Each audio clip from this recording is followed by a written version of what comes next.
सकाळी तुमच्या मित्राचे 10 फोन येतात, व्यायामाला ये, तरी तुम्ही जात नाहीत.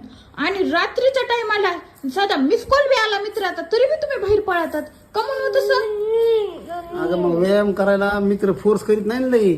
नुसतं म्हणतो व्यायाम करायचं आणि संध्याकाळी बसलं का माल मारायला इतका फोर्स करतो मित्र, तुला माझी शपथ आहे खेळवाच लागेल. इतका मानपणा असतोय की मी त्या मानपणा पुढे हरतो बघ आणि मग प्यायला बसतो. असं आहे का? हा. तरी म्हणलं घोडं कुठं पेंड खातंय.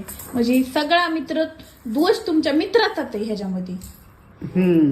तुम्हाला वाईट व्यसनाला लावायचं, तुमची काही चुकी नाही, तुम्ही भोळे भाबडे येतं. पण ते मित्र तुम्हाला वर चढून झाडावर आंब्याच्या, लिंबाच्या, हरभऱ्याचं तुम्हाला शब्द घालतेच म्हणा, प्यावाच लागते म्हणून. काय सांगू तुला आता? बया भोळा नवरा आहे ग, पिऊ सुद्धा वाटत नसन कडू, पण ते मित्रामुळे प्यावा लागत. तुमचा काही दोष नाही, सगळी चुकी त्या मित्रांची.